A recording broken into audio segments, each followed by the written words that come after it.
Սոցիալական ցանցերի կայծակնային տարածմանը զուգահեռ զարգացավ նաև բլոգերի մասնագիտությունը կամ հոբի։ Հաջողակ բլոգերների մոտ կան հազարավոր հետևորդներ, իսկ թե ինչպես է նրանց հաջողվում անկախ իրավիճակից, հոգեվիճակից ներկայանալ միշտ լավ տրամադրությամբ,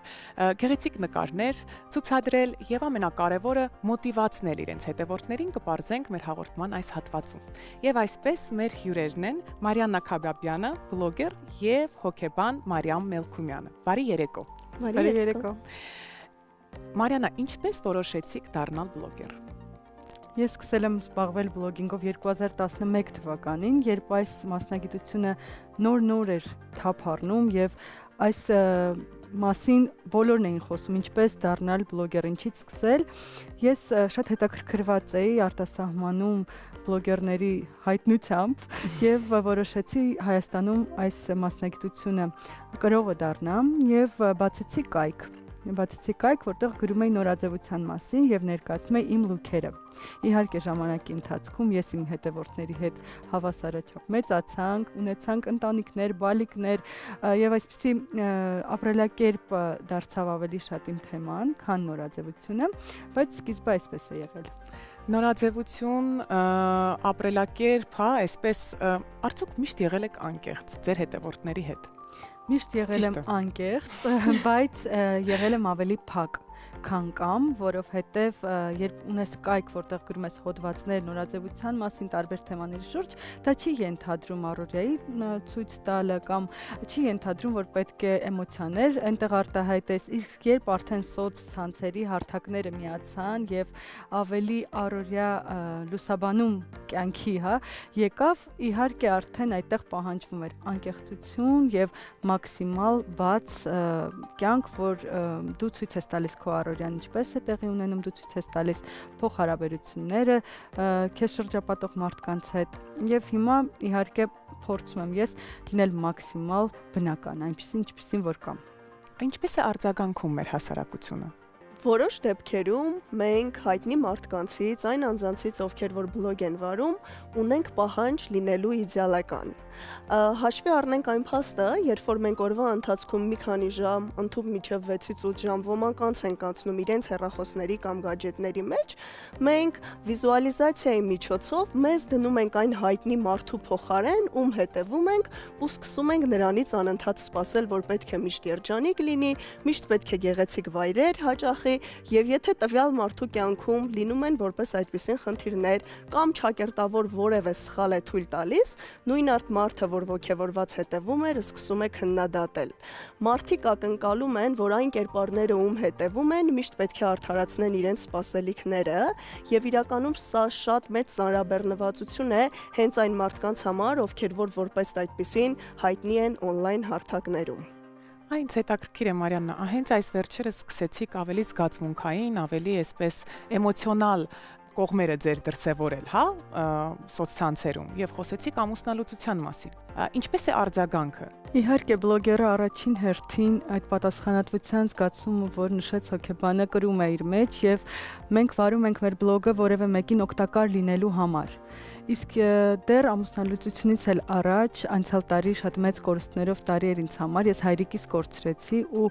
դրանից հետո այնքան մեծ էր արձագանքը մարդկանց կողմից, ովքեր ունեին առողջական խնդիրներ, բայց լռում էին դրա մասին, կորցրել էին իրենց հարազատներին, բայց որևէ մեկը չունեին, որ կիսվեին եւ կիսվում էին ինձ հետ, որ ես հասկացա, որ բացասականի մասին խոսելը եւս օգնություն է մարդկանց համար, որովհետեւ օգնություն է մարդկանց համար, թե նաեւ քեզ համար։ Իհարկե նաև քեզ համար այո, միանշանակ։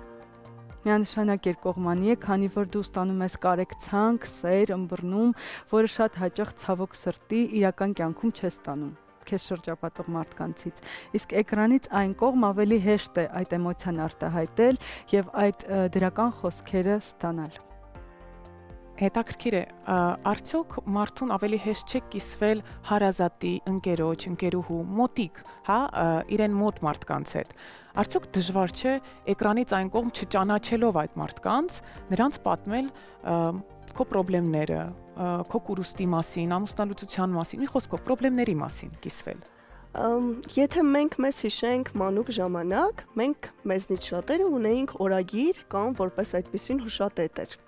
Եթե կհիշենք, մենք երբեմն մեր այս տետրում կամ ինքներս էինք գրառումներ անում կամ երբեմն տալիս էինք մեր ընկերներին, որպեսզի այդտեղ ինչ-որ կարծիք արտահայտեն։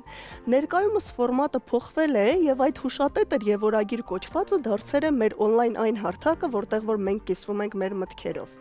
Ինչու է ավելի հեշտ մտքերով արտահայտվել, մեկնաբանություն թողել հենց on-line հարթակներում, քան իրական կյանքում։ Իրական կյանքում ավելի մեծ է քննադատված լինելու վախը եւ ռիսկը, եւ on-line հարթակում միևնույն ժամանակ ավելի մեծ է իդեալական երևալու հնարավորությունը։ Մեզնից յուրաքանչյուրը, եթե անկեղծ լինի, իր վարած էջում փորձում է լինել մոտ իր իդեալական կերպարին։ Ամեն դեպքում այս on-line հարթակը մեզ հնարավորություն է տալիս մեր գեղեցիկ կողմերով ներկայանալու։ Իրական կյանքում թվում է, թե ավելի հեշտ է մարդկանց հետ շփումներ կազմակերպել, ավելի հեշտ է արտահայտվել, բայց երբեմն այն անձը, ումից մենք սպասում ենք աջակցություն, հնարավոր է իրական կյանքում քեզ չի տալիս այդ աջակցությունը։ Իսկ on-line հարթակում ավելի շատ եւ մեծ է այն մարդկանց թիվը, ովքեր որ պատրաստ են քո նույն ապրումը, էմոցիան քեզ հետ կիսելու, քեզ աջակցելու եւ քեզ ապրումակցելու։ Այդ իսկ պատճառով սոցիալական ցանցերը ներկայումս մեր մենակության զգացողությունն են փարատում։ Շատ հաճախ, երբ որ մենք մենակ ենք, մենք լարված ենք, մտնում ենք on-line հարթակ եւ անմիջապես մեր սիրելի կերպարին ենք փորձում հետևենք, հասկանանք իր մոտ ինչ է եղել, դրա իսկ միջոցով փորձելով մեր կյանքի ինչ-ինչ վայրերում չբավարարվածությունն ու դատարկությունը լցնել։ Բայց կա նաև դրա հակառակ վատ կողմերը։ Արդյոք դժվար չէ այդ մոխրագույն կյանքից հետևել, թե ինչպիսի շքեղ, գեղեցիկ կյանք են վարում բլոգերները։ Գեղեցիկ այդ լուսանկարներն են հրապարակում։ Շատ լավ հարց իրականում դուք հնչեցրիք, այս բան Լուսինե ջան, մենք անընդհատ համեմատվում ենք տարբեր մարդկանց հետ, սակայն իրական կյանքում, եթե դու կարող ես համեմատվել քո գոլեգանների, քո գործընկերների կամ քո դասարանի դասընկերների հետ, on-line հարթակներում ունենք այնպիսի աստիճան, որտեղ որքան էլ բարձրանաս, միևնույնն է, քեզնից ավելի լավ եւ գեղեցիկ եւ շքեղ ապրողներ կան։ Ինչքան էլ սոցիալական ցանցերը օգնում են մեր կյանքը հեշտացնելուն, միևնույն ժամանակ մենք չենք կարող բացառել սրանց բացասական նշանակությունը։ Այո, դու նայելով on-line հարթակներում ապրող մարդկանց կյանքը, երբեմն չես տեսնում մեդալի այն կողմը եւ մտածում ես, որ իր մոտ միշտ ամեն ինչ լավ է ստացվում, գեղեցիկ է ստացվում, իսկ դու որպես այդպիսին անհաջողակ, դժբախտ եւ տխուր ես։ Ուստի երբեմն ես հորդորում եմ եւ առաջարկում եմ, որ միշտ հիշենք, որ ամեն դեպքում սոցիալական հարթակներում մարդիկ ցույց են տալիս այն, ինչ որ ցանկանում են ցույց տալ, եւ կյանքը բազմերանգ է։ Այս կյանքում չկա որևիցե մեկը, ով միայն երջանկություն եւ ուրախություն է ապրում, եւ ինչ որ չափով պետք է նաեւ կարողանանք ունենանք կոնտրոլ մեր անցկացրած ժամանակի վրա սոցիալական հարթակներում, որովհետեւ մեր ինքնագնահատականը երբեմն ընկնում է։ Օբյեկտիվորեն մարդկանց կեսը մեզ սիրում են, մարդկանց մի մասը մեզ չեն սիրում։ Սոցիալական հարթակներում մեզ թվում է, թե բոլորը լավ են ապրում մեզնից բացի։ Ոստի շատ կարևոր է նաև վերահսկել մեր ժամանակը ու մեր մտքերը այս on-line հարթակների հետ կապված։ Հետաքրքիր է, ինչ պահանջներ եւ հետաքրքրություններ ունեն այսօր ձեր հետևորդները։ Իմ հետևորդները առաջին հերթին կարծում եմ հետևում են ինձ, որովհետև ես ոչ թե ցույց եմ տալիս, որ ես չեմ ընկնում, այլ ցույց եմ տալիս ինչպես եմ բարձրանում ընկնելուց հետո։ Սա կարծում եմ ամբողջությամբ այս պահին բնութագրում է իմ բլոգը եւ այն մարդկանց, ինչու են նրանք ինձ հետևում, որովհետև նրանք ցանկանում են տեսնել մի կնոջ, մի հայ կնոջ, ով իրենցից մեկն է,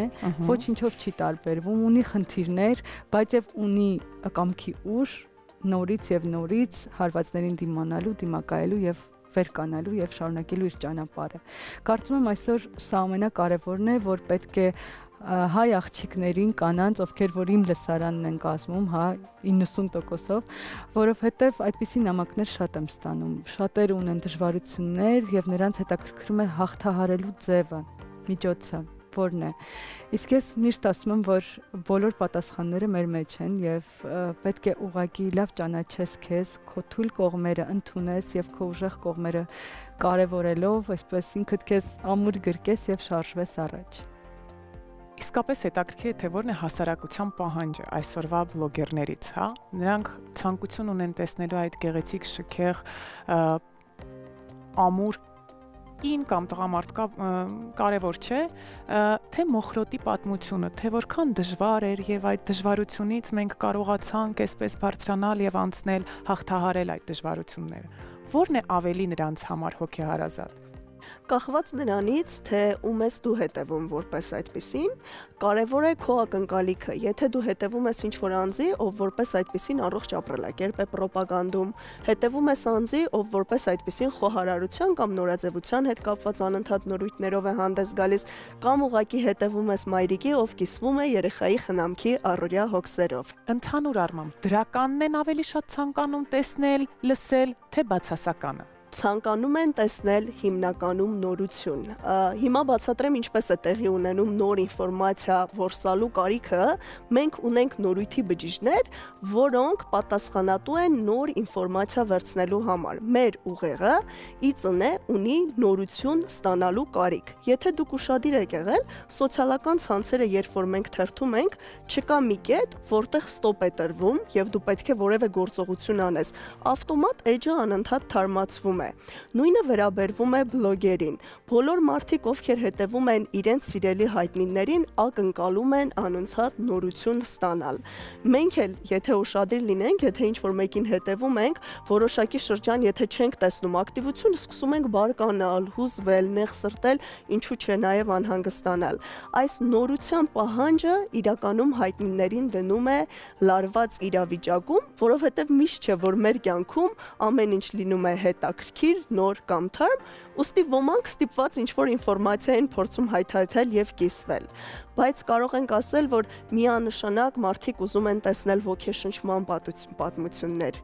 Բոլորի կյանքում առանձայնել կան խնդիրներ, բայց փորձում են գտնել լուծում, փորձում են գտնել օգնություն եւ ուզում են հասկանալ, թե ինչպես է իրենց նման ապրող այլ կին կամ այլ տղամարդ այդ խնդիրները լուծում եւ հետաքրքիր ստատիստիկ տվյալ ասեմ, որ կանայք ավելի շատ ակտիվ են սոցիալական հարթակներում, ավելի շատ ակտիվ են մեկնաբանում եւ ավելի շատ ակտիվ գործունեություն են ծավալում։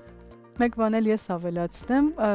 սոցցանցերը անընդմեջ շարժման մեջ են եւ փոխվում են այդ տենդենսները։ Եթե սոցցանցերի ստեղծման պահից ի վեր ավելի շատ մարդկանց հետաքրքրում էր ինչը, այսինքն ինչ արդյունք դու արդեն ունես, գեղեցիկ կյանք, գեղեցիկ ճանապարհորդություններ, թանկարժեք իրեր, հագուստ եւ այլն, հիմա մարդիկ ուզում են տեսնել հակառակ կողմը, ինչպես ես դու դա վաստակում, ինչից է բաղկացած քո կյանքը, որը բերել է քեզ այս շքեղությունը, եւ սա մոտիվացնում է։ Հիմա ավելի շատ գալիս են այդ դժվարության եւ մարդիկ, այն մարդիկ, բայց նաեւ շատ կեղծ պատմություններ դրա հետ մեկտեղ։ Իհարկե,